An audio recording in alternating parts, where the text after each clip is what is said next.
बिस्मिल्लाहिर्रहमानिर्रहीम। आज हम पढ़ते हैं कंसर्न। कंसर्न क्या है? ये टूल का दूसरा लफ्ज़ सी। पहले हमने ए पढ़ा था, आज हम सी पढ़ रहे हैं। सी का मतलब कंसर्न। कंसर्न क्या है?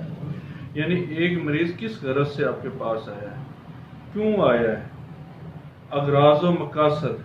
मरीज़ के अगराज़ व मकासद क्या है? मरीज़ किस मकसद के लिए? मसलन एक बंदे को पेट में दर्द हो जाता है, पेट में दर्द होना तो बढ़ता गया। वो आपके पास आया, उसने कहा डॉक्टर साहब मेरे पेट में दर्द है। दर्द तो मुझे पहले भी होता था, लेकिन इस दफ़ा कुछ ज़्यादा है, तो मुझे डर है कि कहीं कुछ और ना हो जाए, कोई बढ़ ना जाए। ये जो उसका डर है, बढ़ ना जाए, मुझे कुछ और ना हो जाए, ये उसका कंसर्न है। इसी तरह आपके पास एक पेशेंट आता है, वो कहता है डॉक्टर साहब मेरे सर में दर्द है, दर्द बड़ा शदीद है, जिससे मेरा जी मतलाता है, ऐसा लगता है जैसे मुझे उल्टी आ जानी। लेकिन अगर ये ना ठीक हुआ तो मैंने तो कल काम पे जाना है, ड्यूटी पे जाना है, तो बड़ी सख्ती है, हालात ख़राब हैं, ड्यूटी पे जाना ज़रूरी है। अगर नहीं जाऊँगा तो मेरी क्लास होगी, या मुझे तनख्वाह नहीं मिलेगी, या मुझे मजदूरी नहीं मिलेगी।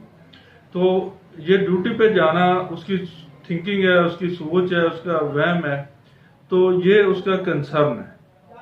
वो इस वजह से है, सर दर्द की वजह से नहीं, वो कल ड्यूटी पे जाने की वजह से आपके पास आया है, वो उसका कंसर्न है। इसी तरह आपके पास एक पेशेंट और आता है, वो आपको आकर कहता है डॉक्टर साहब देखिए मेरा वजन कम होता जा रहा है, और मुझे तो महसूस नहीं होता, लेकिन मुझे दूसरे लोग कहते हैं, मेरे रिलेटिव कहते हैं, मेरे अजीज़ो कारब कहते हैं, और ये मुझे ज़बरदस्ती आपके पास लेके आए। मैं तो नहीं आना चाह रहा था, मैं तो दवाइयों से अवॉइड करता हूँ, लेकिन ये लेके आए।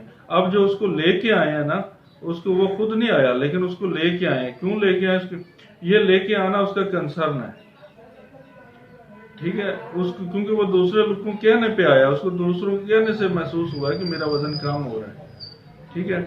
इसी तरह एक पेशेंट आपके पास आता है, वो आपको कहता है कि डॉक्टर साहब देखिए ये मेरा गला खराब हो गया, कहीं गले में कैंसर तो नहीं हो रहा, मेरा कैंसर तो नहीं बन जाएगा, ये मसला तो बड़ा मसला तो नहीं बन जाएगा।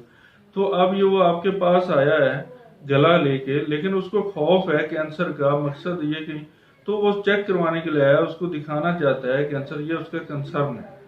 क्योंकि वो क्या लेके आया कि कहीं ये बढ़ ना जाए, ये कैंसर ना बन जाए, ये उसका है कंसर्न। इसी तरह एक मरीज आपके पास आता है, वो आपको आके कहता है कि डॉक्टर साहब ये मसला मुझे 5 साल पहले हुआ था। मसलन क्या हुआ था जी, मेरे शोल्डर फ्रीज हो गया था, कंधे में दर्द हो गया था, लेकिन अब दूसरा भी हो गया है, ठीक है।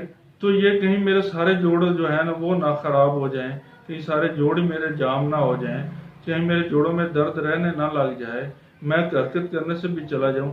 ये जो उसका सोच है, ये उसका विचार है कि ये पहले तो एक कंधे में था, अब दूसरे में भी हो गया, दूसरे जोड़, ये उसका सारा कंसर्न है, ठीक है। ये बहुत इंपॉर्टेंट सब्जेक्ट है, इसको आपने इम्पोर्टेंट लेना है, मरीज को देखना है कि इसके अंदर कंसर्न कौन है। अगर आप इसको पिक करेंगे, इसको ऑब्जर्व करेंगे, ये आपको पेशेंट नहीं बताएगा, ये आपने खुद ऑब्जर्व करना है, खुद अडॉप्ट करना है, खुद मरीज से उसके अंदर देखना है। उसके बाद आप उसके ऊपर कोई रूपरेख लगाएंगे, रूपरेख लगाने के बाद जो रेमेडी सिलेक्ट होगी वो उसकी असर रेमेडी होगी, ठीक है। अडॉप्टेशन भी आपने देखनी है और उसका कंसर्न भी देखना है, ये दोनों चीज़ें बहुत ज़रूरी हैं।